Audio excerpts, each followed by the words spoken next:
मुहद्दिस आज़म पाकिस्तान।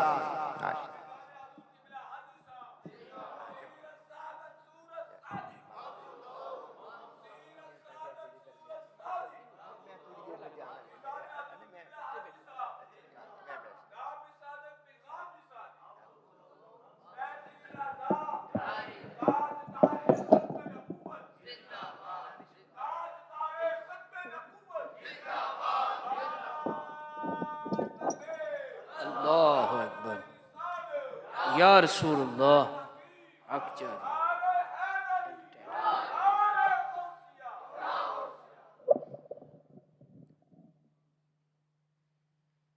अल्हम्दुलिल्लाहि वहदह वस्सलातु वस्सलामु अला मन ला नबिय्य बअदह व अला आलिहि व सहबिहि व कुल्लि मन हुवा महबूबुन व मर्दियुन इंदह।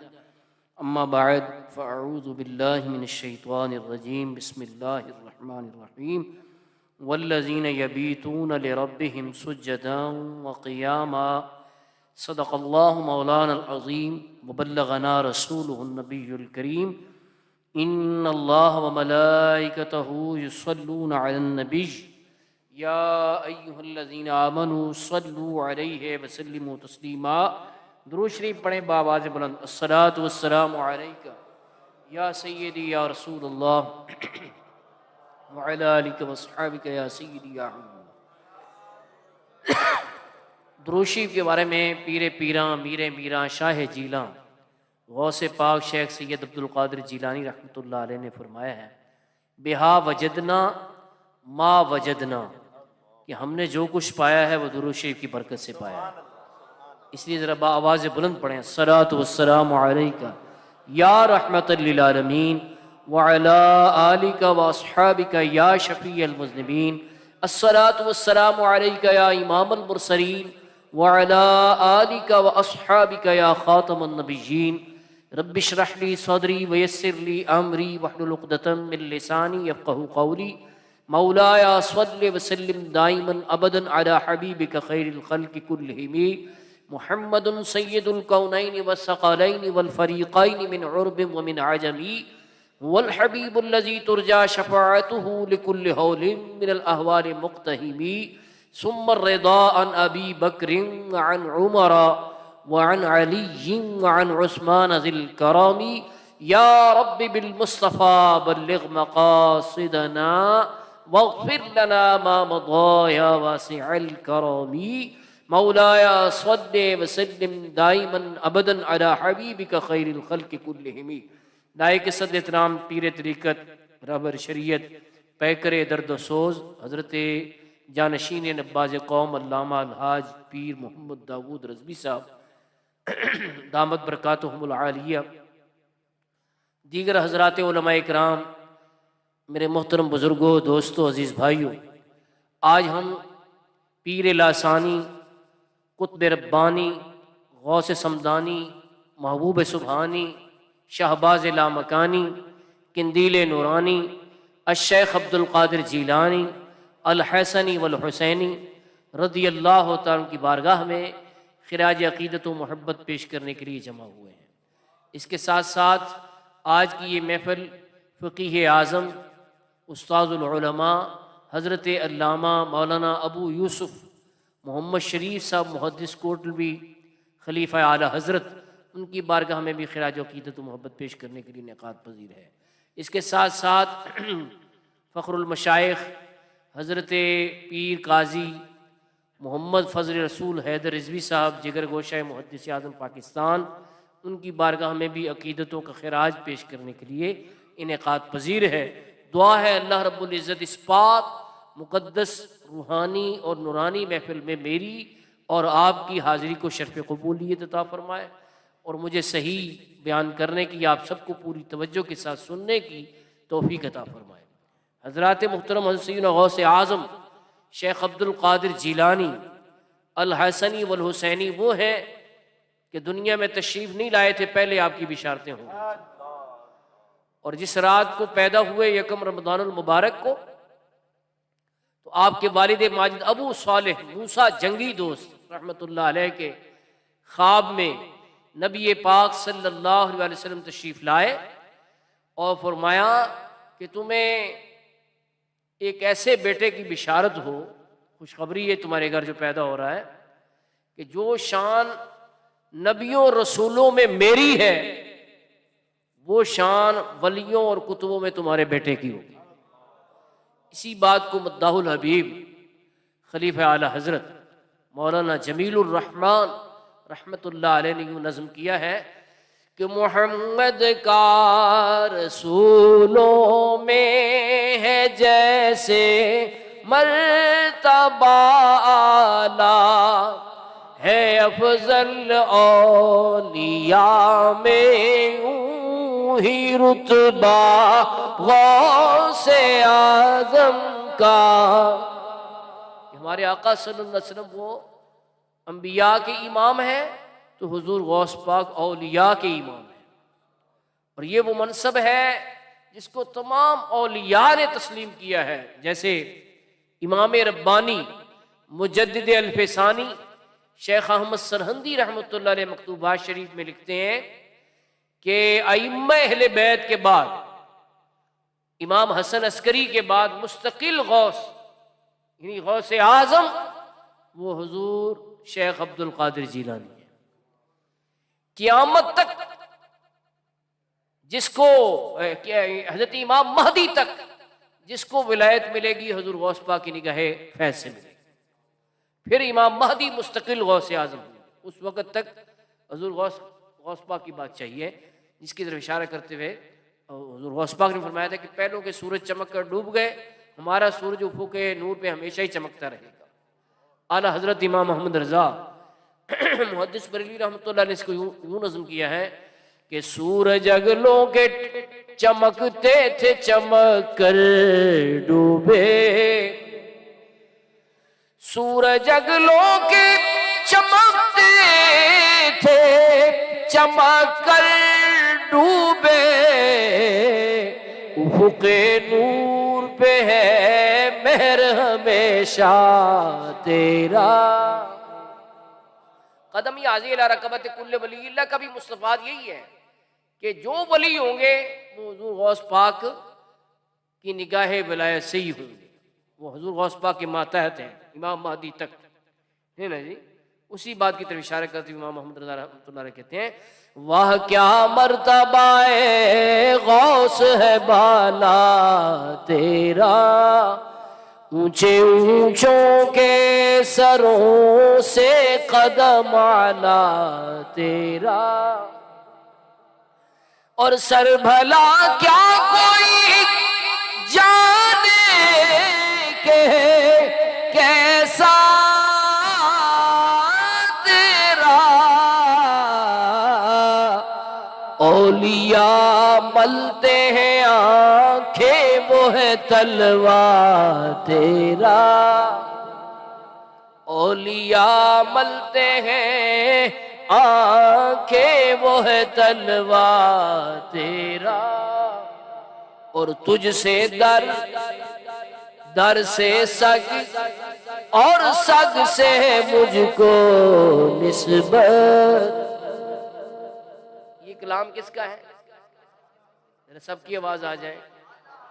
आला हजरत इमाम मोहम्मद रज़ा रहमतुल्लाह अलैह का ये कलाम है, जो 1000 से ज्यादा किताबों के मुसन्निफ हैं, जिन्होंने तर्जमा कुरान कंजुल ईमान के नाम से लिखा है, जिनका सलाम मुस्तफ़ा जान रहमत पे लाखों सलाम हम पढ़ते हैं, जिनको जागते हुए हुजूर का दीदार हुआ था, वो इमाम मोहम्मद रज़ा देखो बारगाहे गौस में किस कदर आजी और इनकिसारी कर रहे हैं, और ये मैसेज दे रहे हैं, ये पैगाम दे रहे हैं कि कुछ पाना है तो दरे गौस पे खुद को फना कर दो, फिर गौस जब तुम्हें उठाएंगे तो फिर मकाम भी अता फरमाएंगे। तुझसे दर से सग और सग से है मुझको निस्बत।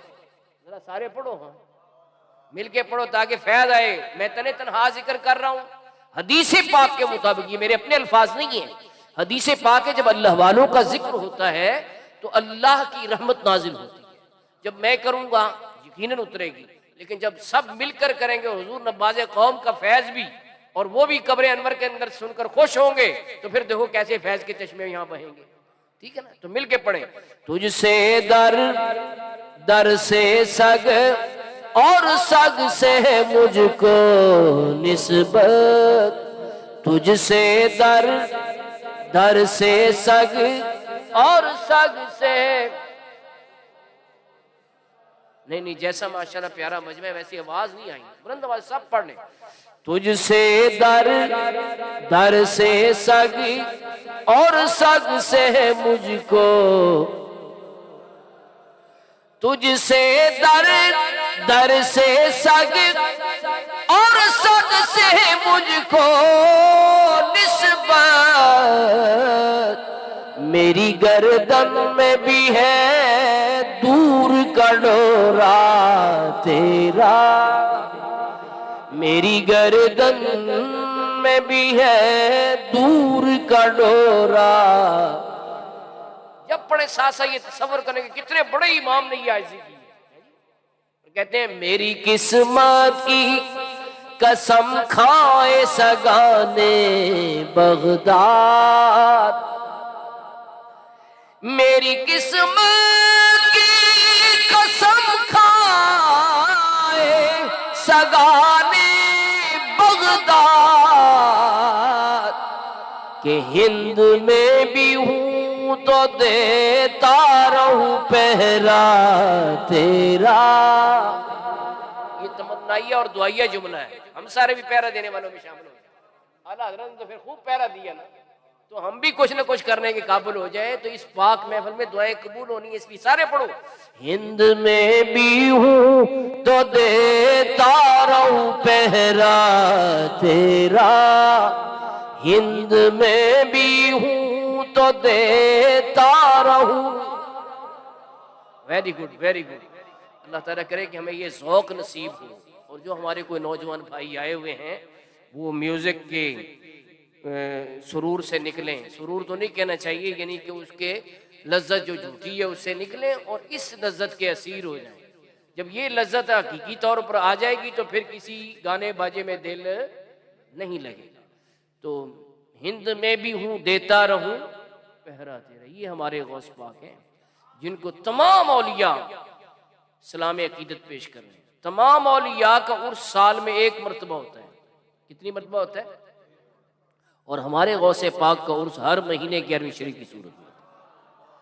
तमाम औलिया का उर्स उनके मज़ारात पर होता है, लेकिन हुजूर गौस पाक का उर्स पूरी दुनिया में करिया करिया, कूचा कूचा, नगर नगर, शहर शहर और गली गली में होता है। चेचनिया एक मुल्क है रूस में, उसके सफीर शेख अब्दुल बाकी से पूछा गया कि जनाब आपके यहाँ लोग हुजूर गौस पाक को जानते हैं? ऐसा होता है कि एक इलाके में किसी वली का तारुफ होता है तो दूसरे इलाके के लोग उसे नहीं जानते, ऐसा होता है। इसी लिहाज से सवाल किया गया शेख अब्दुल बाकी से कि जनाब आपके यहाँ के लोग जानते हैं? तो उनके अल्फाज ये थे, आपने क्या सवाल किया कि हमारे लोग हुजूर गौस पाक को जानते कि नहीं जानते? हमारे लोग तो इस कदर अदब करते हैं गौसे पाक का कि बगैर वुजू गौस पाक का नाम लेना भी गवारा नहीं। ये मकबूलियत और महबूबियत है हमारे गौस पाक की, जिसकी तरफ इशारा करते हुए आला हजरत इमाम अहले सुन्नत मौलाना शाह अहमद रजा मुहद्दिस बरेलवी रहमतुल्लाह अलैह क्या खूब अर्ज करते हैं। कहते हैं वरफ़अना लका ज़िक्रक है साया तुझ पर। बाज़ खुतबा हमारे वो गौर नहीं करते और ये शेर नात शरीफ के तौर पे पढ़ देते हैं। हालांकि थोड़ा सा भी अगर तामुल करें, गौर करें तो ये हकीकत वाज़ेह हो जाएगी कि वरफ़अना लका ज़िक्रक तो सरकार की शान में, अलबत्ता उसका साया, उसका ज़िल, उसका परतो और उसका फैज़ हुजूर गौस पाक को हासिल हुआ। ये इशारा करते हुए इमाम अहले सुन्नत फरमा रहे हैं। और ये मनक़बत का शेर है, ये नात का शेर नहीं। इसकी ये जो है अगर कोई पढ़े नात में तो उसको समझाएं कि आप माने पे गौर कर लो जरा कि ये मनक़बत का शेर है और आला हज़रत ने बरगाह गौस में अर्ज़ किया वरफ़अना लका ज़िक्रक है साया तुझ पर, वरफ़अना लका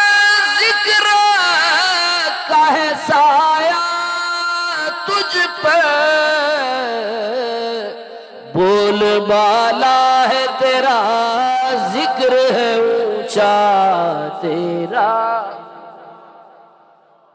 हमारे आका सल्लल्लाहु अलैहि वसल्लम तशरीफ नहीं लाए थे तो पहले ही आपका चर्चा हो रहा था, है ना। अंबिया इकराम अलैहिस्सलाम खबरें देते रहे। हमारे क़िबला नवाज़े कौम अल्लामा अबू दाऊद मोहम्मद सादिक साहब ये शेर पढ़ा करते थे, ज़ुहूर कुदसी से पहले भी सदके थे नबी तुम पर, तुम्हारे नाम ही की रोशनी थी बज़्म इनका में। ये हमारे आका सल्लल्लाहु अलैहि वसल्लम की शान है, उसका ज़िल, उसका परतो, उसका साया, उसका फैज़ हजूर गौस पाक को यूं हासिल हुआ कि आप भी तशरीफ नहीं लाए थे, जिक्र पहले ही हो रहा है। फिर जब विलादत हुई तब मुबारकबाद खुद नबी पाक सल्लल्लाहु अलैहि वसल्लम ने दी और शान बयान की कि जैसे मेरा रसूलों में मर्तबा है ऐसा वलियों में इसका मर्तबा होगा। और गौसे पाक किस तारीख को पैदा हुए, ये तो मौलाना अब्दुल रशीद साहब को तो पहले ही पता है ना। मैं आपकी आवाज़ सुनना चाहता हूँ, वो आखिर से जो नौजवान बैठे हैं। यकम रमज़ान मुबारक, और पैदा होते ही रोज़ा रख ली। सारी से लेकर इफ्तारी तक उन्होंने अपनी वालदा का दूध, शीर खार बच्चे पर, दूध पीते बच्चे पर रोज़ा रखना फ़र्ज। बोलिए, आप तो यूं खामोश हैं जैसे ये रियाजी का सवाल है। भी तमाम अहकाम शरइया बालिग होने पर लागू होते हैं। तो आप शीर खार बच्चे थे, शीर खार बच्चे पर रोज़ा रखना फ़र्ज, लेकिन इसके बावजूद आपने रोज़ा रखकर उन लोगों को दर्स दिया जो हटे कटे तंदुरुस्त होकर रमज़ान के अजीम रोज़े छोड़ देते हैं, खा जाते हैं।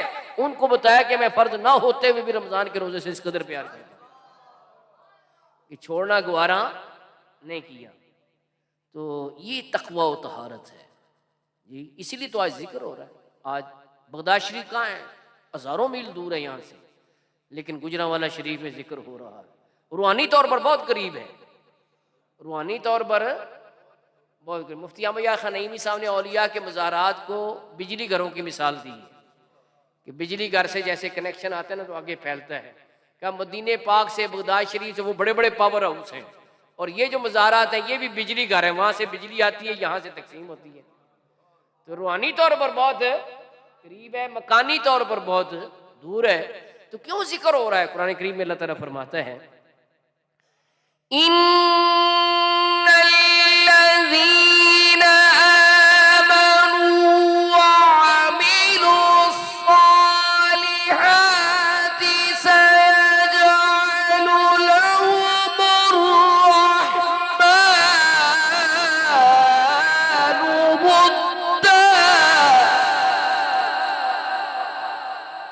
बेशक वो लोग जो ईमान लाए और जिन्होंने नेक काम किए, अनकरीब उनके लिए रहमान मोहब्बत कर देगा।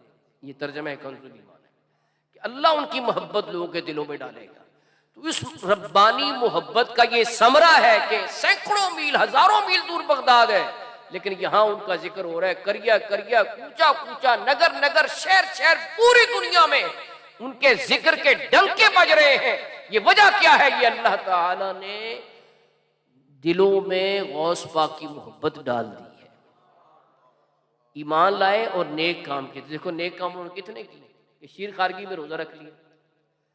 अच्छा ये मुझे बताएं कि गौस पाक किसने बताया ये रमज़ान का महीना है? ये किसने बताया इसमें रोज़े रखे जाते हैं?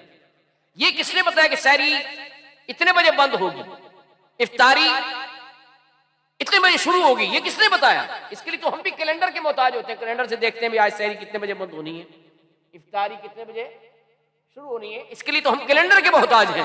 लेकिन गौसे पाक को किसने बताया कि सहरी का टाइम खत्म हो गया, इफ्तारी का टाइम हाँ जी शुरू कब होगा? ये किसने बताया? नहीं, ये नहीं मालूम हुआ कि मादरजाद वली, पैदाइशी वली, फितरी वली की शान ये है कि अल्लाह उसे इल्म के खजानों से माला माल कर देता है। अब सोचने की बात है, और जो नवाकिफ, इलिटरेट, जाहिल और पढ़े लिखे जाहिल किस्म के लोग हैं जिन्होंने अस्तगफिरुल्लाह माज़अल्लाह ये लिखा कि जनाब 40 साल तक नबी पाक सल्लल्लाहु अलैहि वसल्लम को अस्तगफिरुल्लाह माज़अल्लाह पता ही नहीं था कि आप नबी हैं कि नहीं। अस्तगफिरुल्लाह कहो तो ऐसी गलत बात की कि उनको पता नहीं था। अरे उनके शहजादे, उनके हसनी हुसैनी लाल, उसके इल्म का आलम यह है कि पैदा होते ही उसे पता कि ये रमजान का महीना है, इसमें रोजे रखे जाते हैं, सहरी से लेकर इफ्तारी तक रखे जाते हैं। ये इल्म का आलम ये है। गौसे पाक का तो नाना जान के इल्म का आलम क्या होगा। तो मालूम हुआ ये लोग बिल्कुल पढ़े लिखे जाहिल हैं, जिन्होंने अस्तगफिरुल्लाह इसके ऐसे ऐसे लोग अगर आपको नजर आए उनके साय से भी दूर रहो। ये कहीं 40 साल की उम्र तक हुजूर को पता ही नहीं था ये मौदूदी हुआ, इस किस्म के इसके जो भी साथी हैं, कंपनी है, वो इस किस्म की बातें करती है, तो उनके साय से भी बचो। हमारा अकीदा क्या है कि वो आदम बैन रूह वल जसद, हमारे आका आदम अभी रूह और जिस्म के दरमियानी मंजिलें तय कर रहे थे। हमारे आका सल्लल्लाहु अलैहि वसल्लम उस वक्त भी नबूवत का ताज पहने हुए थे, आपका नूर जो है वो नबूवत का ताज पहने हुए था। बहरहाल ये तो ज़िम्नन बातों में बात है। बात ये है कि गौसे पाक का इल्म, अच्छा इल्म मादरजात वाली है, इल्म है, लेकिन इसके बावजूद फिर तहसील इल्म की है। जीलान के कस्बों में पढ़ा है, पढ़ने के बाद फिर वालिदा से इजाज़त मांगी कि मैं कहाँ जाना चाहता हूँ, बगदाद शरीफ। और वालिदा का भी देखो कैसा मकाम है कि उन्होंने ये नहीं कहा तू मेरे बुढ़ापे का सहारा है तो तू मुझे छोड़कर क्यों जा रहा है। उनको भी हम सलाम अकीदत पेश करते हैं जिन्होंने अपने लाल को नाने के इल्म पढ़ने के लिए बगदाद शरीफ भेज दिया। जी अब बगदाद शरीफ पहुंचे, इल्म हासिल किया आपने, हदीस पढ़ी, उसूल हदीस पढ़ी, फिक़्ह, उसूल फिक़्ह आपने पढ़ी बड़े बड़े मुहद्दिसीन से। आपके असातिज़ा की अगर फहरिस्त देखें तो बड़े बड़े मुफस्सिरीन, मुहद्दिसीन, फुक़हा, जैसे आपके एक उस्ताद हैं अबुल वफा अली बिन अकील, वो फरमाते हैं कि मैं 70 साल का हो गया लेकिन मेरे अंदर इल्म की प्यास वैसी ही है जैसी 18 साल की उम्र में थी। अबुल वफा अली बिन अकील रहमतुल्लाह अलैह फरमा रहे हैं। और उन्होंने अल फनून के नाम से 400 जिल्द में किताब लिखी है। इब्ने जौजी कहते हैं कि दुनिया की तारीख में इतनी बड़ी किताब कोई नहीं लिखी। कितनी जिल्दों में? सारे बोलो। 400 जिल्द किसी ने देखी भी नहीं होगी, उन्होंने लिख दी। हम तो 33 जिल्दों वाला फतावा रज़विया नहीं पढ़ सके। अगर इस मजमे में हम ज़ियारत करने लगे उन लोगों की जिन्होंने फतावा रज़विया अज़ अव्वल ता आखिर पढ़ा, तो मेरे ख्याल वो गिनती उंगलियों पर गिनी जा सकती है।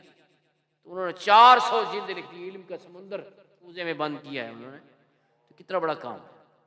तो इसमें हमारे ख़ास तौर पे तलबा के लिए सबक है कि अपने अंदर इल्म की तलब पैदा करें। खुद गौस पाक ने अपने कुतुबियत कुबरा की सीढ़ी इल्म को करार दिया है। ये तो हमारा अलमिया है कि गले में मनकों वाली तस्बीह डाल लें और बड़ी बड़ी लटें बनाए और आंखें लाल हो तो लोग कहते हैं ये वली है। ये तो लोगों के बनाए हुए पैमाने हैं। ये जनाब लोगों के बनाए हुए पैमाने हैं, ये उसूल शरई नहीं है, ये लोगों के बनाए हुए तसव्वुरात हैं कि जिसकी जो लटें लंबी हैं, हालांकि शरीयत मुतहरा में कंधे से नीचे बाल रखना जायज ही नहीं है। बड़ी बड़ी लटें रखी हुई, दाढ़ी छोटी है, आंखें लाल की हुई है, तस्बीह के मन के गले में डाले हुए, सब चोला पहने हुए, तो लोग समझते ये वली है। ये वली की निशानी किसी एक किताब में भी मौजूद नहीं, अगर कोई है तो दिखा दो। जिन लोगों ने ये तस्वुर रखा है कि इस तरह का चोला पहनने वाला वली है, वो बताएं कि कौन सी किताब में ये लिखा हुआ। किसी एक किताब में भी वली की ये निशानी मजबूत नहीं है। वली की निशानी है वो अल्लज़ीना आमनु व कानू यत्तकून, ईमान वाले होते हैं और तकवे वाले होते हैं। ईमान और तकवा। खुद गौस पाक फरमा रहे दरस्तुल इल्म हत्ता सिरतु कुतबा, मैं इल्म पढ़ता रहा यहां तक कि रब ने मुझे कुतुबियत पर फायज कर दिया। दरस्तुल इल्म हत्ता सिरतु कुतबा व निलतु साद मिन मौलल मवाली फमन भी औलिया इल्लाह मिसली, औलिया उल्लाह में मेरा मिसल कौन है?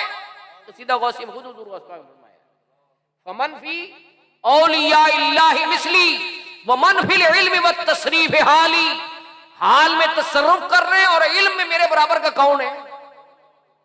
ये तहदीस नेमत इसको कहते हैं। इसको क्या कहते हैं? यही इसकी सही तावील है। कुछ लोगों ने इसको शुक्र की तरफ ले जाने की कोशिश की। जी शुक्र के अंदर आपने ये कहा है कदम याजिला रकबत कुल्ले वलील्लाह को भी शुक्र। शुक्र और साहब ये तसव्वुफ की दो इस्तिलाहें हैं, उसकी गहराई में जाना नहीं चाहता। आला हज़रत ने बड़ा खूब जवाब दिया है। कहते हैं शुक्र के जोश में जो है वो तुझे क्या जाने। उनको खुद शुक्र चढ़ा हुआ, इस किस्म की बातें करते हैं।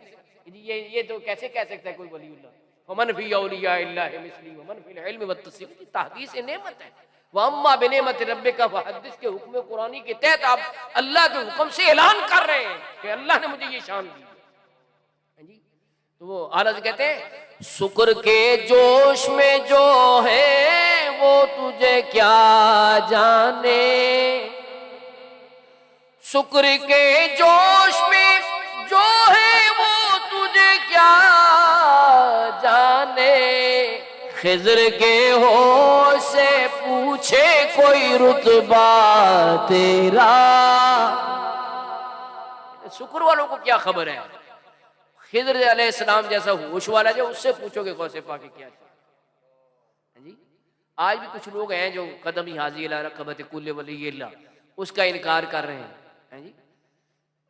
आला हजरत इमाम अहमद रज़ा रहमतुल्लाह अलैह से सवाल हुआ कि जो इसका कदम गौस का इनकार करे, कुछ लोग हैं जिन्होंने किताबें भी लिख दी हैं, तो इसका कोई जो इनकार करे उस पर कोई हुक्म लगाया जा सकता है। तो आपने फरमाया, एक तो फ़क़ीह के लिहाज से फरमाया कि उसूल फ़िक़्ह के लिहाज से उस पर कोई हुक्म नहीं लग सकता, क्योंकि ये ना तो कुरान में ना हदीस में, तो इसके इनकार पे कोई हुक्म नहीं लग सकता। लेकिन क्या फरमाया, फरमाया खुसूस का इनकार नसूस के इनकार की तरफ ले जाता है। ये जो खसाइस होते हैं अल्लाह वालों को अल्लाह ताला अता फरमाता है, तो इसका इनकार जो है वो नसूस किसे कहते हैं, कुरान और हदीस की जो नस है उनके इनकार की तरफ ले ही जाता है। लिहाजा इससे बचना चाहिए।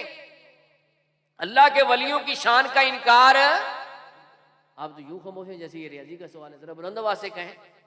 अल्लाह के वलियों की शान का इनकार, वेरी गुड। आप देखें पूरे ज़ख़ीरे शरिया को देखें, कुरान और सुन्नत के ज़ख़ीरे को देखें, सिर्फ दो काम ऐसे हैं जिस पे अल्लाह ने ऐलान जंग किया। एक है सूद खोर के लिए कि जो सूद का कारोबार करेगा, सूद खाएगा, उसके साथ अल्लाह का ऐलान जो सूद ना छोड़े, फरमाया फ़इल्लम तफ़अलू फ़अज़नु बिहर्बिम मिनल्लाहि व रसूलिही, जो सूद ना छोड़े फिर अल्लाह के साथ, अल्लाह और उसके रसूल की तरफ से जंग का ऐलान है जी। एक तो ये है, और दूसरा वली की जो दुश्मनी और दावत है उस पर भी अल्लाह ने ऐलान जंग फरमाया। मन आदा ली वलियन फ़क़द आज़नतुहु बिल हर्ब, ये हदीस कुदसी है बुखारी शरीफ में, कि जिसने मेरे वली के साथ दुश्मनी की उसके साथ मेरा ऐलान जंग है, उसके साथ मेरा ऐलान जंग। अच्छा, यहाँ पर एक सवाल पैदा होता है कि बंदा जंग करता है किसी से, तो सामने वाले की जान लेने की कोशिश करता है, तो रब जब जंग करता है तो वो चलते फिरते, खाते पीते, उठते बैठते, बिस्तरा उठाते और चिल्ला काटते भी नजर आते। ये क्या मामला है? बंदा आजिज़ है, बंदा कमजोर, बंदा दरमांदा, वो जब किसी से जंग करे तो उसकी जान लेने की पूरी कोशिश करता है या जान ही ले लेता है। लेकिन ये क्या मामला है कि अल्लाह ने वलियों के दुश्मनों से, वलियों के गुस्ताखों से, वलियों के बेअदबों से जंग का ऐलान किया, लेकिन वो चलते फिरते, खाते पीते नजर आते हैं। इसकी क्या वजह है? तो मुफस्सिरीन किराम और मुहद्दिसीन निज़ाम इसका बड़ा खूबसूरत जवाब देते हैं कि बंदा जब किसी से जंग करता है तो उसके लिए जान कीमती है, तो वो मुखालिफ की जान लेने की पूरी कोशिश करता है। लेकिन जब अल्लाह किसी से जंग करता है तो अल्लाह के लिए जान की अहमियत नहीं है। अल्लाह ताला ने वो जान तो मक्खी को भी दी है, वो तो मच्छर को भी दी है, हशरातुल अर्ज़ को भी दी है। तो जब अल्लाह ताला किसी से जंग करता है तो मुकाबिल की जान नहीं बल्कि उसका ईमान छीन लेता है। इसलिए जो वलियों के बेअदब हैं वो ईमान की दौलत से महरूम हो जाते हैं। ये सबक है। तो हज़रत मोहतरम, मैं ये अर्ज कर रहा था कि हुज़ूर गौस पाक रज़ी अल्लाह तआला अन्हु, उन्होंने अपनी कुतुबियत कुबरा का जो सबब है वो क्या करार दिया है? इल्म दीन पढ़े उन्होंने। आज मुसीबत ये है कि इल्म को जॉब ओरिएंटेड कर दिया गया। हर बंदे की नीयत ये है कि मैं इल्म पढ़ूंगा और उसके बाद मुझे जॉब मिलेगी, मुलाजमत मिलेगी। लेकिन जो इमाम गज़ाली ने लिखा है कि इल्म का फैज़ तब हासिल होगा जब इसे पढ़ते हुए ये नियत करे कि मुझे रब की मार्फत हासिल हो जाए। क्या हासिल हो जाए? रब की मारिफत हासिल हो जाए। ये नियत है इल्म पढ़ने की। तो ये अगर नहीं होगी तो वो फैज़ जो नसीब होना चाहिए वो शायद न मिले। तो इसलिए ये नियत रखनी चाहिए। गौसे पाक ने इल्म में कमाल हासिल किया और फिर मदरसा बाबुल अज़ज में, जो बाद में मदरसा कादरिया के नाम से मशहूर हुआ, वहाँ आपने तदरीस फरमाना शुरू कर दी। और जनाब आली रोज़ाना आप 13 सबक पढ़ाते थे। आप उसमें तफसीर पढ़ाते थे, उसूल तफसीर पढ़ाते थे, हदीस पढ़ाते थे, उसूल हदीस पढ़ाते थे, फ़िक़्ह पढ़ाते थे, उसूल फ़िक़्ह पढ़ाते थे। ज़ोहर की नमाज के बाद आप तजवीद व क़िराअत पढ़ाते थे, यानी कुरान पाक को दुरुस्त कैसे पढ़ा जाता है। आज अच्छे अच्छे लोग, बड़े बड़े हाजी के लाने वाले, उनसे नमाज की रीडिंग सुन लेना, उसमें कितनी गलतियां नजर आ जाएंगी। तो इल्म पढ़ने में झिझकना नहीं चाहिए। अगर किसी की नमाज दुरुस्त नहीं है तो सुना रहे किसी कारी साहब को, जनाब मेरी नमाज तो सुने, बचपन में याद की थी तो उसी तरह पढ़ता चला जा रहा हूं, जरा नमाज तो सुन ले। नमाज तक लोगों की दुरुस्त नहीं है। तो गौसे पाक तजवीद व क़िराअत खुद पढ़ाते थे, कुरान पाक को किस तरह दुरुस्त तरीके से पढ़ना चाहिए, और मुख्तलिफ क़िराअतें भी पढ़ाते थे। इमाम आसिम की क़िराअत ये है, हफ्स की क़िराअत ये है, फलां की क़िराअत ये है, ये भी आप पढ़ाते थे। इख्तिलाफ आइम्मा ये भी पढ़ाते थे खुद। ऐसी इल्म दीन की आपने खिदमत फरमाई है। और असर की नमाज के बाद आप फतवा देते थे। क्या देते थे? सारे बोलो। आज लोग फतवे के लफ्ज़ को लोगों ने मजाक बना दिया। फतवा का लफ्ज़ जो है इसके मजाक नहीं बनाना चाहिए, इस पर फतावा मौजूद है, क्योंकि अल्लाह ने फतवा देने की निस्बत अपनी तरफ फरमाई है। कुरान करीम में फरमाया युफ्तीकुम फिल कलाला, अल्लाह ताला कलाला के मसले में तुम्हें फतवा देता है। तो फतवा देने की निस्बत जब अल्लाह ने अपनी तरफ की है तो फतवा लफ्ज़ का मजाक नहीं बनाना चाहिए। लोगों ने समझा हुआ कि मुफ्ती वो होता है जो मुफ्त का मुफ्ती होता है। आज एक ये भी वो बात चल पड़ी, हर बंदे अपने साथ मुफ्ती लगा लेता है। हालांकि मुफ्ती ऐसे, आला हज़रत रहमतुल्लाह अलैह ने लिखा है फतवा रज़िया में कि मुफ्ती ऐसे नहीं बनता जैसे जो हाजिक तबीब के पास बैठता है तिब पढ़ने के बाद, ऐसे नहीं उसे इलाज के लिए मतलब खोलने की इजाज़त होती। आजकल भी जदीद मेडिकल कॉलेजेस में बंदा जब मेडिसिन की डिग्री ले लेता है तो उसे फ़ौरन क्लिनिक खोलने की इजाज़त नहीं होती। वो 1 साल के लिए हाउस जॉब करता है, किसी बड़े डॉक्टर के साथ बैठता है। इसी तरह पहले फतवा की जो है महारत हासिल की जाए, फिर किसी माहिर मुफ्ती के पास बैठा जाए। आरज़ फरमाते हैं मैं खुद एक हाजिक मुफ्ती के पास बैठा हूँ और अरसे दराज तक मैंने उनकी निगरानी में फतवा दिया। और मुराद कौन है? आपके वालिद माजिद रईसुल मुतकल्लिमीन मौलाना नकी अली खान रहमतुल्लाह, उनकी निगरानी मैंने ये काम सीखा है जी। अल्लाह अकबर। तो हजरात मैं ये अर्ज कर दूँ, गौसे पाक फतवा देते थे। आज तक ये कहीं सुना है आपने? गौसे पाक का तस्वुर लोगों को सही बताया ही नहीं गया कि वो क्या शख्सियत थे। मुफ्ती थे, फतवा देते थे, और आपका फतवा पूरे इराक में चलता था। जब लोग कोई फतवा देने से आजिज आ जाते, किसी सवाल का जवाब देने की कुदरत ना पाते, तो फिर शेख अब्दुल कादिर जिलानी की खिदमत में वो फतवा लाया जाता था, इस्तिफ्ता लाया जाता था। एक दफ़ा एक शख्स ने कसम उठा ली कि मैं ऐसी इबादत करूँगा जो दुनिया में उस वक्त कोई नहीं कर रहा हो। दुनिया में उस वक्त ऐसी इबादत करूँगा, कसम उठा ली। और अगर ना कर सका तो मेरी बीवी को 3 तलाकें, ये उसने कह दिया। अब जब इबादत करने का वक्त आया तो लोगों ने कहा हाँ भाई इबादत करो। तो अब वो कौन सी इबादत कर? नमाज पढ़े तो क्या गारंटी कि दुनिया में और कोई नहीं पढ़ रहा? रोजा रखे, क्या गारंटी है दुनिया में किसी और ने नहीं रखा? हाज करे, हाज तो लाखों बरात मिल के करते हैं, तो कौन सी इबादत करे? सवाल ये है। तो उलमा इकराम ने उससे कहा कि भाई तेरी बीवी पर तलाकें पड़ जाती हैं। क्यों? क्योंकि ऐसी इबादत तो कर नहीं सकता। कौन सी इबादत करेगा जो दुनिया में कोई ना कर रहा हो? शुक्र है उस वक्त वो मुफ्ती नहीं पैदा हो गए जो 3 को 1 कर देते। अपना साइज बढ़ाने के लिए, अपनी जमात की नफरी बढ़ाने के लिए एक ये भी काम चल रहा है आजकल कि 3 तलाकें लोग देते हैं, उनके पास चले जाते, वो कहते हैं 3 नहीं 1 हुई। वो कंपनी अभी पैदा ही नहीं हुई थी जो कहती कि नहीं कोई बात नहीं है, 3 नहीं 1 ही पड़ी, अभी तुम चलो। सबने कहा भी तलाक पड़ रही तुम्हें। तो होते होते गौस पाक के पास है। गौस का मतलब ही फरियाद रस है। गौस का मतलब क्या है? अच्छा, इसमें भी हमारे लिए दरस है, सबक है कि गौसे पाक ने लोगों की मदद फरमाई, मुश्किल कुशाई फरमाई, हाजत रवाई फरमाई, मुसीबतें दूर की, मसले हल किए, लोगों के लिए आसानियां फराहम की। तो हमें भी ये सोचना चाहिए कि जितनी की हमारी ताकत है, जितनी की हमारी कुव्वत है, जितनी हमारी इस्तात है, जितनी हमारी सलाहियत है, उस दायरे में रहते हुए हम लोगों के लिए मदद पैदा करें, उनकी हेल्प करें, उनके लिए आसानियां पैदा करें। अल्लाह चाहे तो गौसे पाक तो माफ़ौक़ल अस्बाब भी मदद फरमाते हैं।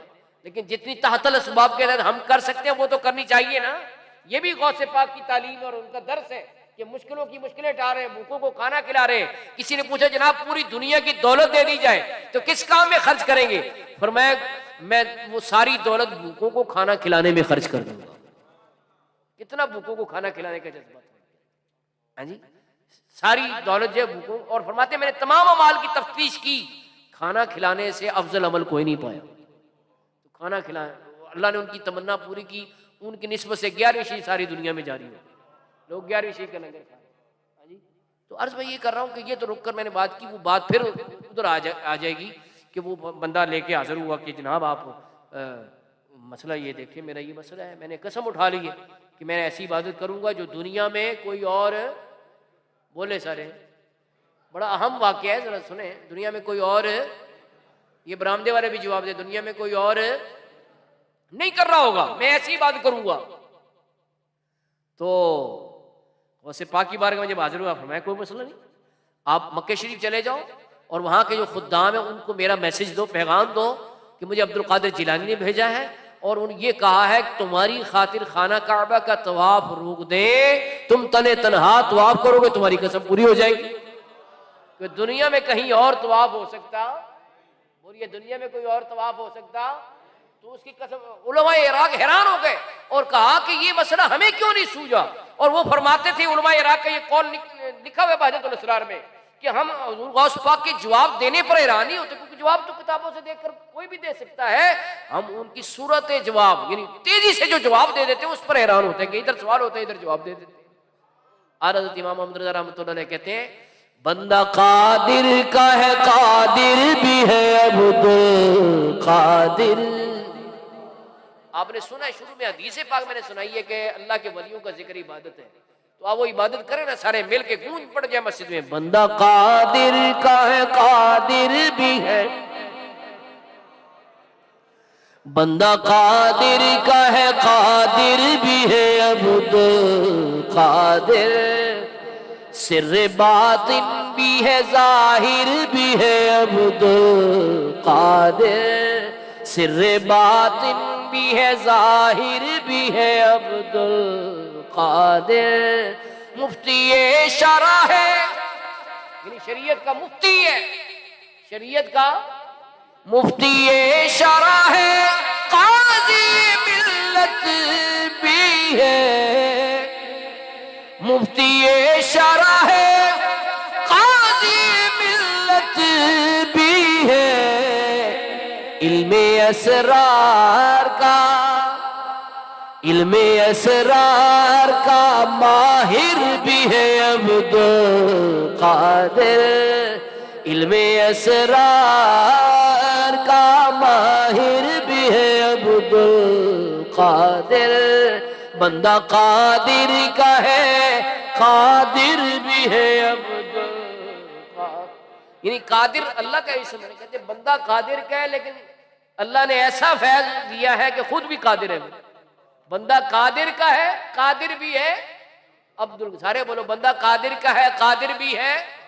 एक आधे बंदे को नींद आने लगी, जरा नींद उड़ा दो, मैं तो लाहौर से सफर करके आया हूं, आपको यहीं से नींद आ गई है, जरा बुलंद आवाज से बोलो बंदा कादिर का है, कादिर भी है, कादिर भी है, बंदा कादिर का है, कादिर भी है अब्दुल कादिर, सिर्रे बातिन भी है, जाहिर भी है अब्दुल कादिर, इल्मे असरार का माहिर भी है अब्दुल कादिर, इल्मे असरार।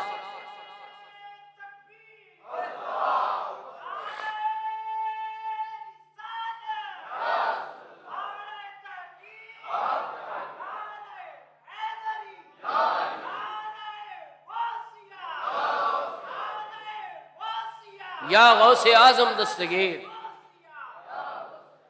इल्मे असरार में महारत देखें आप। फतूहुल गैब में आप फरमा रहे हैं, मिसाल देते हैं रियाकार की, कितनी खूबसूरत मिसाल है। आपके खुतबात 3 किताबों में, फतूहुल गैब, जिलाउल खातिर और अल फतहुर रब्बानी वल फैजुर रहमानी, कभी पढ़ें आप, ये तीनों किताबें मतबूआ हैं, ठीक है ना। उसमें आप रियाकार की मिसाल देते हैं, फरमाते हैं रियाकार का जो कपड़ा है वो पाक है, कपड़ा उसने पाक कर लिया, लेकिन उसका दिल न पाक है, दिल पाक नहीं, क्योंकि दिखावे के लिए बात कर रहे हैं। अब मिसाल देते, फरमाते तुम मकान बनाते हो, क्या उसका फ्रंट पहले से जाते हो या अंदर से पहले उसको ठीक करते हो? फ्रंट की बारी सबसे, तुम फ्रंट को सवारी जा रहे हो, अंदर जो है उसको तुमने सवारा ही नहीं है। भाई अकल से भी काम लेके देखो कि जब मकान बनाते हो तो क्या करते हो, पहले उसको अंदर से ठीक ठाक करते हो, उसकी तमाम जरूरियात पूरा करके फिर आखिर में जाके फ्रंट को बनाते हो। तो रियाकार जो है नमाज पढ़ रहा है तो तसव्वुर कर रहा है कि लोग मुझे नमाजी कहें, अल्लाह के रास्ते में खर्च करता है तो कहते हैं लोग मेरी तारीफ करें। तो उससे क्या होता है, फसाद नीयत की वजह से ये अमाल ज़ाया हो जाते हैं। ये गौसे पाक की तालीम है। और तीनों किताबों में आप पढ़ें, इखलास नीयत पर, रज़ा बिल क़द्र पर इतना जोर दिया है गौसे पाक ने कि बंदा पढ़ के हैरान हो जाता है, इतना जोर है इखलास नीयत पर। सुभान अल्लाह, मरहबा मरहबा, सुभान अल्लाह सुभान अल्लाह। तो हजरात मोहतरम, इल्म असरार का माहिर भी है अब्दुल कादिर, इल्म असरार का माहिर भी है। अब एक और शेर देखो, आप फरमाते हैं आजी इनकिसारी, आजी इनकिसारी तमाम इबादत की असल है। ये फतूहुल गैब, अच्छा फतूहुल गैब की शरह लिखी इब्ने तैमिया ने।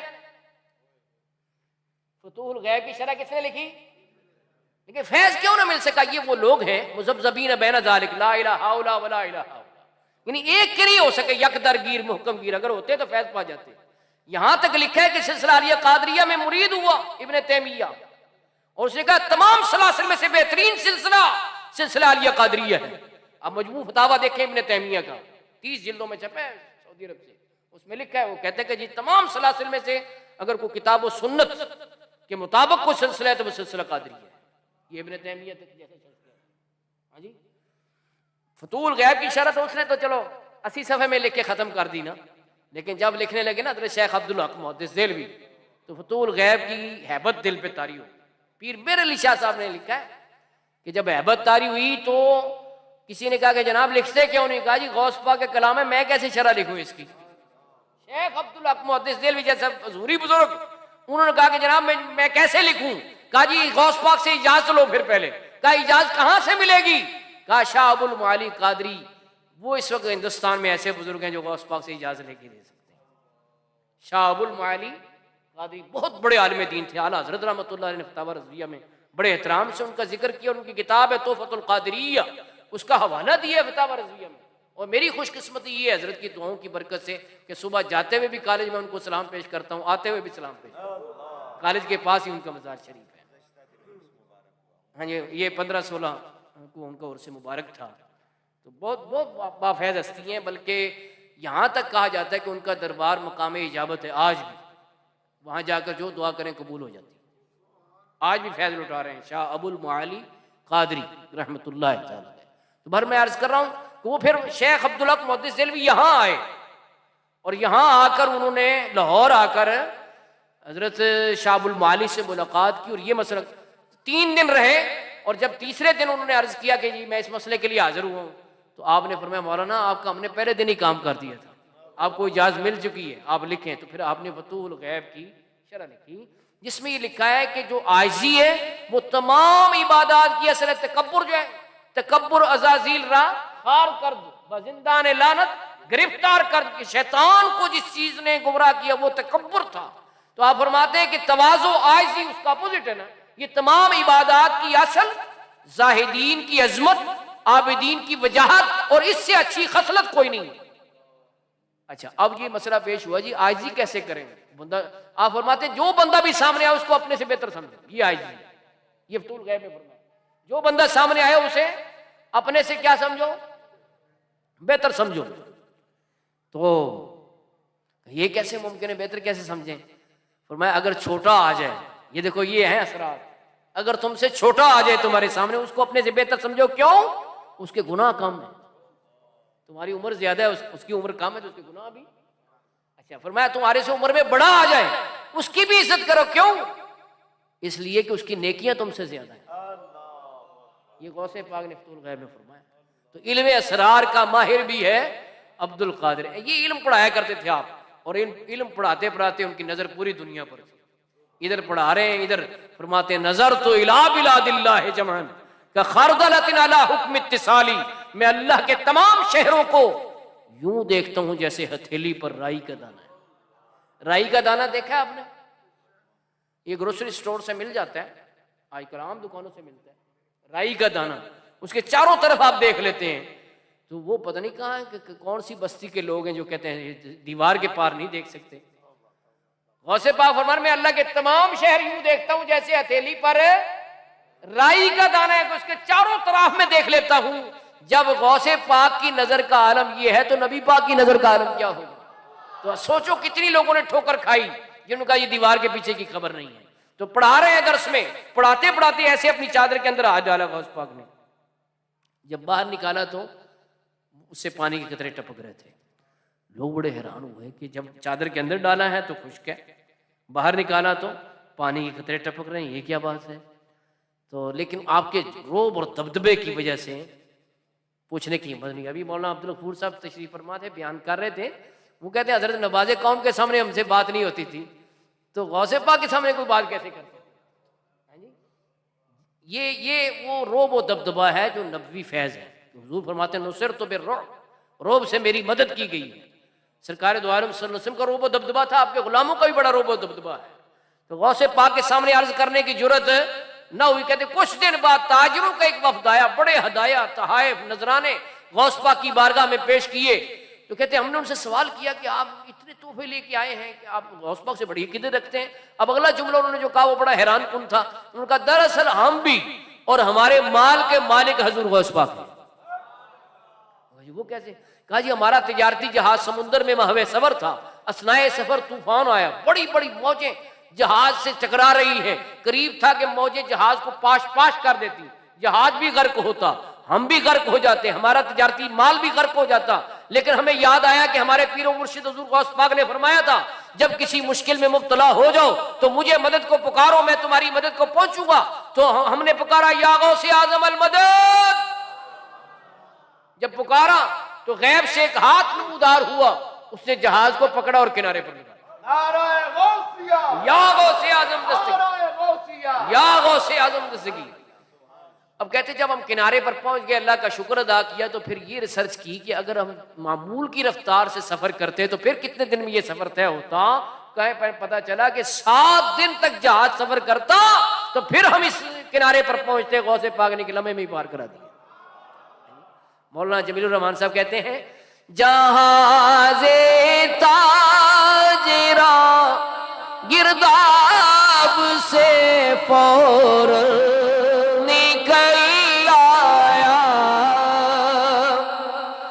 जहाज़े ताजरा गिरदाब से फौरन निकल आया। वज़ीफ़ा जब उन्होंने कर लिया या गौसे आज़म का वज़ीफ़ा जब उन्होंने कर लिया या खुदा के फज़ल से हम पर है साया गौसे आज़म का हमें दोनों जहां में है सहारा। वाह वाह वाह। अब मुमकिन है कोई कहे यार ये कैसे हो सकता है, जैसे आजकल बड़े वो अकल के घोड़े दौड़ाने वाले हैं जी, वो इस किस्म के सवाल करते हैं कि ये कैसे हो सकता है। मैं कहता हूं मुझसे ना पूछो, हाँ जी, मौलाना गुलाम मोहम्मद साहब से ना पूछो, आप अल्लाह के कुरान से पूछो। किससे पूछो? नहीं, सब बोले कुरान से पूछो। किससे पूछो?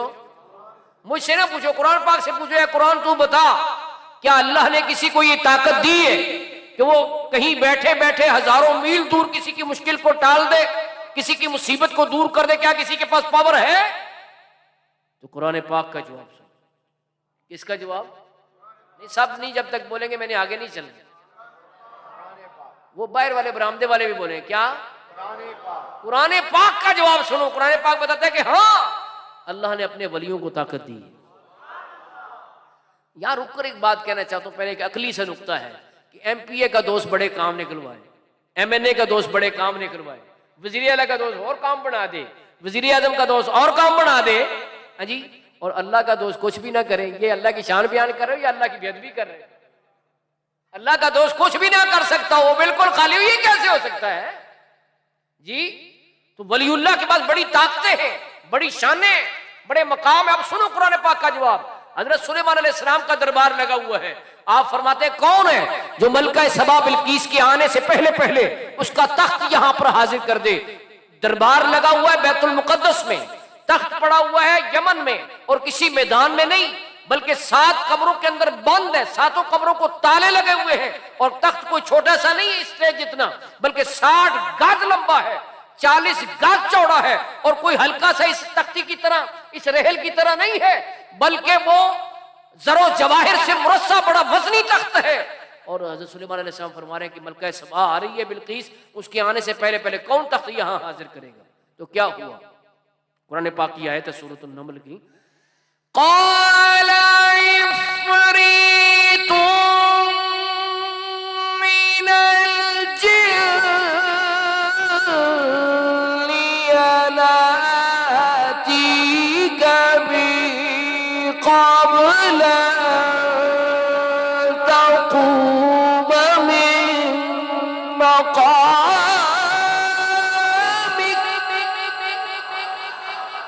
एक हैवी वेट जिन बोला, एक बड़ा ताकतवर जिन बोला, जी मैं लेके आता हूं आपका दरबार बर्खास्त होने से पहले पहले। सुलेमान अलैहिस्सलाम कहते मुझे इससे भी पहले चाहिए। हालांकि मसला तो हल था कि मलका सबा के आने से तो पहले आ जाना था, लेकिन वो भी 14वीं सदी के लोग मेहरबान हुए थे कि जो 14वीं 15वीं सदी है ना, वहां पे लोग जिन्नों की ताकत मानेंगे, नबियों की ताकत मानेंगे, वलियों की ताकत का इनकार करेंगे। कहा नहीं भी वली की ताकत का इजहार हो, इससे भी पहले चाहिए। तो क्या हुआ सुने कुरान पाक, क़ाल लज़ी इंदहु इल्मुन मिनल किताबि अना आतीका बिही क़ब्ल अन यर्तद्द इलैका तर्फुक। जिसके पास किताब में से कुछ इल्म था वो बोला मैं लेके आता हूं। कितनी देर में भाई, कितनी देर में लाते हो? कहा जी आपकी पलक झपकने से पहले। पलक झपकने से, अब मेरी तरफ देखो, हाँ ये मैंने पलक झपकी, कितना वक्त लगा इसमें? सेकंड का भी कुछ हिस्सा है। बताओ इतनी देर में कोई 6000 मील का सफर कर सकता है? 3000 मील जाना, 3000 मील वापस आना? नहीं, वहां बैठे बैठे तसर्रुफ किया। फलम्मा राहु मुस्तक़िलन इंदहु, अगले लम्हे में देखा तो तख्त पास पड़ा हुआ था। अगले लम्हे में तख्त पास। जब सुलेमान अलैहिस्सलाम की उम्मती की ताकत का आलम यह है, तो नबी पाक की उम्मती की ताकत का आलम क्या होगा? उसकी सलाहियत क्या बयान हुई है? इंदहु इल्मु मिनल किताब, इल्मुल किताब नहीं है कि पूरी किताब का इल्म, मिन तबईदिया है, बाद और कुछ के लिए इस्तेमाल होता है। जिसके पास किताब में से कुछ इल्म था उसकी पावर यह है जिसके पास पूरी किताब का इल्म हो। अच्छा किताब कौन सी थी? नहीं, कुरान पाक की किसी ने आवाज नहीं, कुरान पाक तो उस वक्त नाज़िल भी नहीं हुआ था। कुरान पाक सबसे आखिरी किताब है, हमारे आका आखिरी नबी, और किताब भी सबसे आखिरी है। इससे पहले उस दौर में जो किताब थी वो दाऊद अलैहिस्सलाम पर नाजिल हुई थी, ज़बूर। उस किताब का जिसके पास कुछ इल्म हो वो आसिफ बिन बरखिया की पावर ये कि दरबार में बैठे बैठे तसव्वुर करे, तसर्रुफ करे, तो पलक झपकने की मुद्दत में तख्त को हाजिर कर दे। तो जो कुरान पाक का आलिम हो उसकी ताकत कितनी है? इब्ने जौजी कहते हैं कि गौस पाक के दर्स में आए ना, तो यही मशहूर था कि जी वो तो सूफी साहब हैं कि वो क्या बयान करते हैं। वही चलो तो सही, सुनो तो सही गौस पाक की तकरीर, सुनो तो सही। तो आ गए, आकर बैठे हैं दर्स में, तो एक आयत पड़ेगी उसकी तफसीर बयान हुई। एक कहते हैं आलिम तो ये तो मैं जानता हूँ, ये कौन सी नई बात है? दूसरी, तीसरी, चौथी, पांचवी, छठी, सातवीं, आठवीं, 9वीं 10वीं 20वीं 30वीं 40वीं 40 तफसीरें एक आयत पाक की गौसे पाक ने मुख्तलिफ जहतों से। इससे पता चला कुरान पाक भी इल्म का समंदर है। हुजूर ने फरमाया कि क़यामत तक लोग इसको पढ़कर कभी सैर नहीं होंगे, ये पुराना नहीं होना कभी। ये किताब पुरानी हो जाती है ना बार बार पढ़ के कि यार इसमें तो जो है हमने समझ लिया। फरमाया कुरान ने पुराना, तो देखो 40 तफसीरें एक आयत पाक की गौसे पाक ने बयान की। और जब 12वीं तफसीर बयान की थी ना, इब्ने जौज़ी ने कहा ये मैं नहीं जानता। 13वीं 14वीं 15वीं हर एक पर कहते ये मैं नहीं जानता। तो हैरान हो गए और मान गए जब आपने फरमाया रजाना मिनल काल इलल हाल, अब हम काल से हाल की तरफ लौटते हैं।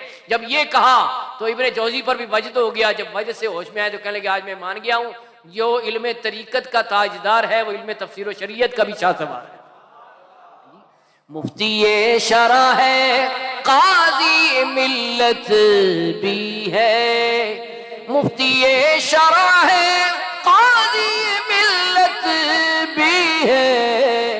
इल्मे असरार का माहिर भी है अब्दुल कादिर। हजरत मुल्ला अहमद बदख्शी इस तरह करके नाम है, पूरा नाम मेरे ज़हन में नहीं आ रहा। वो नहव के बहुत बड़े आलिम थे। किसी ने कहा चलो गौस पाक की तकरीर सुनो, आए। अब वो होंगे मुमकिन है कोई लच्छेदार तकरीर सुनने वाले, तो कहते हैं मैंने दिल में कहा यार मज़ा नहीं आया तकरीर का। तकरीर में सुनते होंगे गौसे पाक जो है ना बिला वजह के जोश के कायल नहीं थे, बल्कि ऐसी जो शीली तकरीरें जो मेज़ तोड़ दें कुर्सी तोड़ दें ऐसी तकरीरों के बारे में फरमाते थे अबनाउल कलकला, ये अबनाउल कलकला है। ये क्यों तुम चापलूसी के लिए ऐसी आवाज खींच खींच के देखिए। गौस पाक के अल-फतहुर रब्बानी में ये जुमला मौजूद है। क्यों चापलूसी के लिए लोगों को खुश करने के लिए तकरीरें करते हो? हक बयान करो, चाहे कोई खुश होता है कोई नाराज है। तुम लोगों को खुश करने के लिए तकरीरें करते हो कि लोग कहेंगे वाह भाई वाह बड़ी तकरीर की है। हाँ जी, ये गौसे पाक कहते थे अबनाउल कलकला है जो ऐसी तकरीरें करते हैं लोगों को खुश करने के लिए। हक की बात करो, जहां जरूरत होती वहां जोर लगाओ। जो बात जोश की, हमारे आका सल्लल्लाहु अलैहि वसल्लम भी बात औकात बड़े जोश से तकरीर फरमाते थे, लेकिन वो जोश का मकाम होता था। हर नुक्ते का कोई मकाम होता है। ये नहीं कि शुरू से आखिर तक A to Z सारी तकरीर ही मेज तोड़ करने वाली करें। हाँ जी, हाथ मारते रहें। वो हमारा एक खुद साख्ता शेखुल इस्लाम बना हुआ है, वो कुर्सी तोड़ता रहता है या मेज तोड़ता रहता है या स्पीकर फेंक देता है पीछे, ऐसे हाथ हिलाता है। ये गौसे पाक इस किस्म के स्टाइल के बहुत मुखालिफ थे। ये क्या तरीका कार है तकरीर करने? ये आप पढ़ लें कि मैं अपनी तरफ से नहीं कह रहा, अल-फतहुर रब्बानी में ये अल्फाज मौजूद हैं। क्या फरमाते क्यों लोगों को खुश करने के लिए गला फाड़ फाड़ के तकरीरें करते हैं? जो काम की बात है वो करो। बहरहाल ज़िम्नत बात, वो मौलवी साहब आए ना तो नहव के बहुत बड़े आलिम थे, तो कहने लगे यार मजा कौन नहीं। ये दिल में जब कहा ना तो गौसे पाक जलाल से उनकी तरफ दिलों के हाल जानते थे। फरमाया कि तुम अपनी नहव की बातों को मेरी जिक्र की महफिल पर तरजीह देते हो। उनकी तरफ मुतवज्जो कहा उसी वक्त कि तुम अपनी नहव की बातों को मेरे जिक्र की महफिल पर तरजीह देते हो। तुम मेरे पास आओ, बैठा करो यहाँ पर, मैं तुम्हें सेबविया ना बना दूं तो और मुझे सेबविया तुम्हें बना दूंगा, जो नहव के बहुत बड़े माहिर हुए हैं। हाँ जी, तो कहते हैं मैंने उसी वक्त तायब हो गया, तौबा कर ली, आपका मुरीद हो गया। 40 साल में आपके पास रहा और मैंने नहव के आइम्मा की किताबों से वो इल्म हासिल नहीं किया जो आपकी महफिल की बरकत से मुझे हासिल हो गया। नहव में जो मुझे महारत हासिल होती। मुफ्ती शरअ भी है, काजी मिल्लत भी है, इल्म असरार का माहिर भी है अब्दुल कादिर। अच्छा, ये बात जो है वो मुझे साहब फरमाया था ये 12 बजे तक तकरीर करना, तो 12 भी अल्हम्दुलिल्लाह ठीक है। यहाँ मुझे कहा था कि पौना घंटा तकरीर करना, पता नहीं मैं भूल गया हूँ, कभी 12 बजे की बात ज़हन में आती। चलो बहरहाल जो भी है, मैं क्या अर्ज़ कर रहा हूँ कि ये आपने बगदाद शरीफ की बात सुनी है, सरकार की ज़ाहिर हयात की। आप पर्दा फरमाने के बाद की बात सुनिए। मियाँ शेर मोहम्मद शरकपुरी रहमतुल्लाह सिलसिला नक्शबंद के बहुत बड़े बुजुर्ग हुए हैं। उनके हालात पड़े खजीना मार्फत में, लिखा है मगरिब से लेकर इशा तक बगैर गिने ये वजीफा करते थे, या शेख सैयद अब्दुल कादिर जिलानी शैह लिल्लाह। और ये इसका मतलब है ए शेख अब्दुल कादिर जिलानी अल्लाह का वास्ता मेरी मदद करो। और ये वजीफा उन्हें इस कदर पसंद था कि अपनी मस्जिद के माथे पर लिखा हुआ था, माथा समझते ना फ्रंट, उस पर लिखा था या शेख सैयद अब्दुल कादिर जिलानी शैह लिल्लाह। तो एक दिन एक मोतरज़ आगे कहने लगा, जी मियाँ साहब मैंने आपकी इत्तिबा सुन्नत का बड़ा चर्चा सुना था, वो वाकई मैंने देख लिया कि आपका हर अमल सुन्नत के मुताबिक है, हर अमल सुन्नत के। मियाँ साहब तो ऐसे थे ना कि कोई बंदा आ जाता था तो थप्पड़ भी मार देते थे। तो अब हर बंदा थप्पड़ नहीं मार सकता, जैसे हमारे हज़रत नवाज़ कौम अल्लामा अबू दाऊद मोहम्मद सादिक साहब रहमतुल्लाह अलैह कैसे जलाल फरमाते थे, लेकिन हम नहीं वैसे कर सकते। ये भी गौसे पाक के खुतबात की शुरू में भी ये लिखा हुआ है कि आप तो ये भी कह देते हैं आरिफुकुम अय्युहल मुनाफिकून, ए मुनाफिकों मैं तुम्हें जानता हूँ, ये गौसे पाक ही कह सकते हैं। तो हमें उन किताबों से फैज़याब होना चाहिए, लेकिन ये लहजा गौस पाक का ये ना हो कि हम भी ऐसे कहना शुरू कर दें, क्यों मुनाफिकों मैं तुम्हें जानता हूँ। वो तो जानते थे ना, दिलों के हाल जानते थे, कहते थे जो खा के आए वो भी बताता हूँ, जो रख के आए वो भी मैं बताता हूँ। ये गौसे पाक का इरशाद है। तो मियाँ शेर मोहम्मद साहब ये थप्पड़ मार देते थे कि गुलाम रसूल, एक शख्स ने कहा जी मेरा नाम गुलाम रसूल, थप्पड़ मारा जोर से, आगे से आए तो गुलाम रसूल बन के आए। तो अगली दफ़ा वो आए तो गुलाम रसूल वाकई बन के, दाढ़ी भी रख ली, टोपी भी सर पर रख, तो वो थप्पड़ मार कर किबला दुरुस्त कर देते। लेकिन हर बंदे को ये बात है, ये इजाज़त नहीं है कि वो ऐसे करे, ये अल्लाह के वली कर सकते हैं। अच्छा, उन्होंने कहा जी मैंने ये तो सुना था बड़े आप सुन्नत के पाबंद हैं, वो तो वाकई, लेकिन ये मसला मुझे समझ नहीं आया कि आपने मस्जिद अल्लाह का घर है उसके फ्रंट पर ये गौस पाक को पुकारने का जुमला लिखा हुआ, या शेख सैयद अब्दुल कादिर जिलानी शैल, ये मुझे समझ नहीं आया, ये तो जरा समझाओ ना। कि पहला मेरा सवाल ये है कि यहाँ बगदाद शरीफ यहाँ से हज़ारों मील दूर, क्या वहाँ पर वो सुन लेते हैं आपकी बात को? चलो बिल फर्ज वो सुन ले, तो इतनी दूर बगदाद, कहाँ चरकपुर, कहाँ बगदाद, तो इतनी दूर से क्या वो आपकी मदद को आ जाएंगे? तो कोई और होता हो कहता है ये दलील है, ये दलील है, ये दलील है। मियाँ साहब अल्लाह के वली थे, उन्होंने कहा थ्योरी क्या बतानी, प्रैक्टिकली करा दो, तजर्बा करा दो कि कोई शुनीदा कै बुअद मानिंदे दीदा शहादातुल फ़िआल खैरुम मिन शहादातिर रिजाल। उन्होंने कहा कि गवाहियां क्या दिलानी है, प्रैक्टिकल तजर्बा ही करा दो। आप पुकारे या शेख सैयद अब्दुल कादिर जिलानी शैय्यल्लाह, या शेख अब्दुल कादिर जिलानी अल्लाह का वास्ता मेरी मदद करो, मुझे कुछ इनायत करो। ये कहना था तो वो साहिल बेहोश होकर जमीन पे गिर पड़ा। लोगों ने उसके चेहरे पर पानी के छींटे मारे, उसे होश में लेकर कहा कि मियाँ साहब ने तो हुजूर गौस पाक को पुकारा था, तुम इतना खौफजदा हो गए कि बेहोशी हो गए, तुम्हें क्या हुआ? उसने कहा कुछ मत पूछो क्या हुआ, कुछ तो बताओ क्या हुआ। उसने कहा हुआ ये कि जब मियाँ साहब ने गौस पाक को पुकारा ना, तो मैंने अपनी आंखों के सामने बेदारी के आलम में ये देखा कि एक सफेद दाढ़ी वाले, सफेद लिबास वाले, नूरानी चेहरे वाले बुजुर्ग मेरे सामने खड़े हैं और फरमा रहे हैं कि मैं ही अब्दुल कादिर जिलानी हूं, मैं पुकारने वाले की पुकार पर आ जाता हूं, लेकिन शर्त यह है कि पुकारने वाला कोई शेर मोहम्मद जैसा हो, कोई इस यकीन से पुकारे तो सही।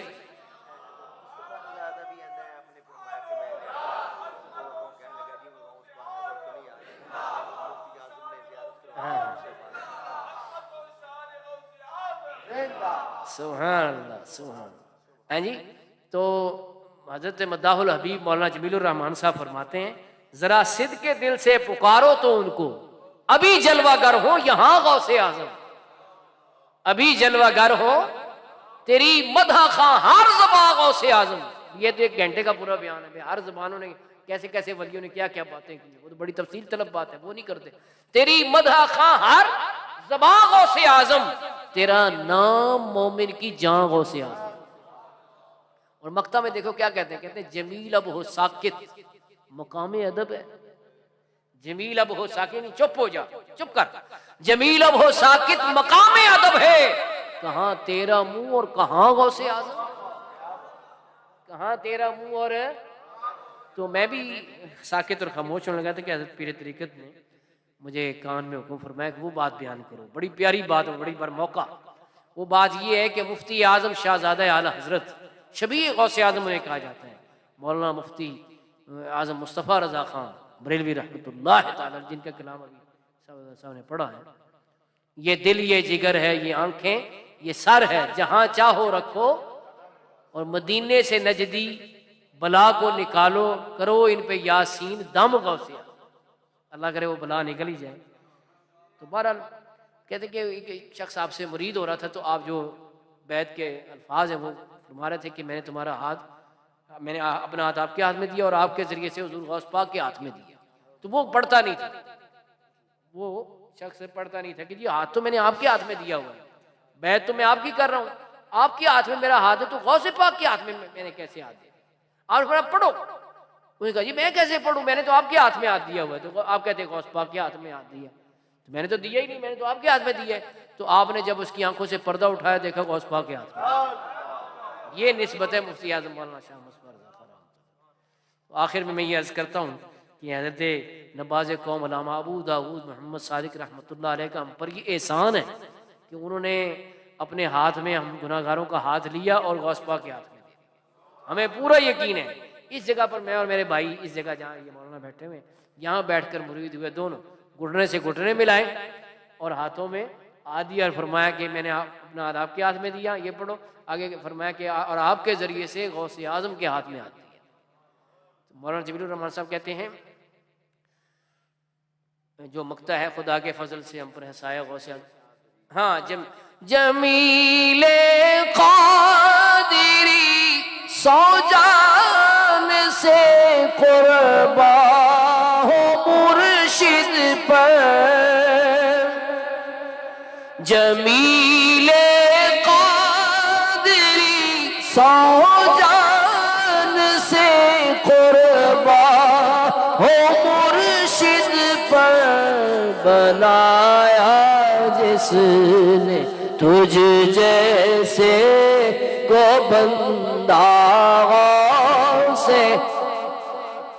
ये जो मज़ार शरीफ वाले हैं इन पर कुर्बान हो जाए, जिन्होंने हमारे गुनाहगारों के हाथ पकड़ के गौस पाक के हाथ में, ये तसव्वुर करते हुए पढ़े जमीले क़ादिरी सौजान से कुर्बा हो मुर्शिद पर, बनाया जिसने तुझ जैसे को बंदा गौसे आज़म का, बनाया जिसने तुझ जैसे को बंदा।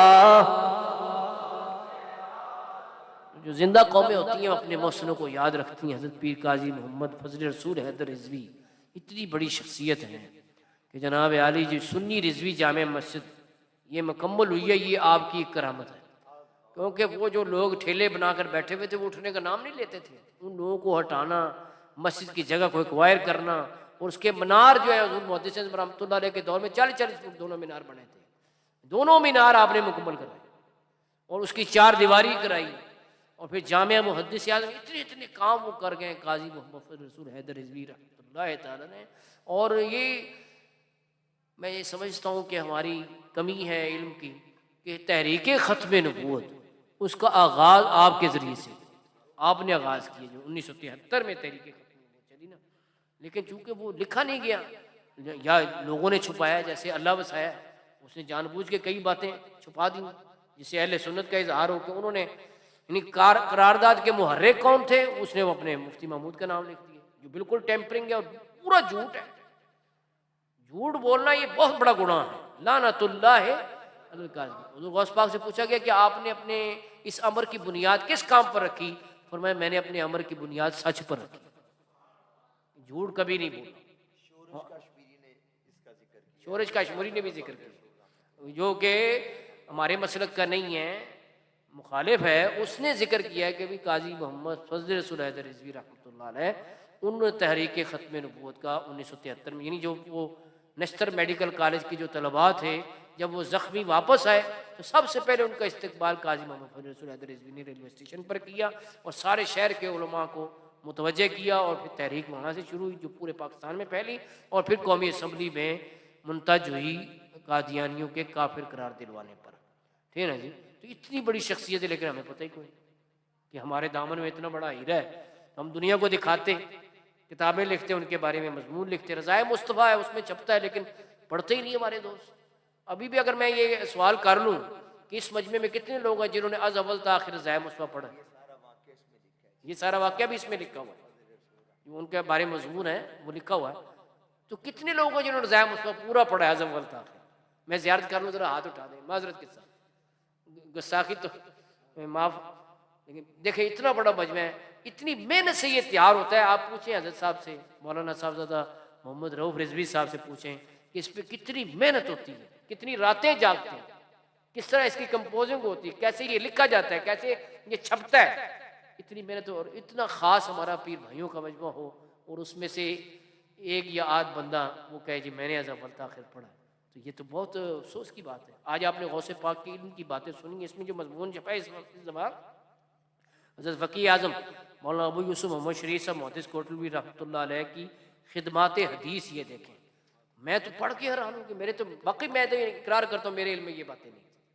उनका तज़किरा हालांकि एक मजमून मैंने भी लिखा है उनके बारे में जो 2017 में शाया हुआ था, लेकिन ये जो बातें हैं खिदमात हदीस के हवाले से ये मेरे इल्म में भी नहीं थी।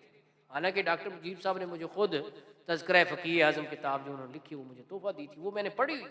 लेकिन ऐसी ऐसी बातें कि ऐसी हदीस शरीफ में उनकी महारत और ऐसी फ़िक़्ह हनफ़ी की खिदमत उन्होंने की है, ऐसे ऐसे उनके चैलेंज इसमें लिखे हुए कि पढ़कर बंदे की अकल दंग रह जाती है। आप पढ़े तो सही।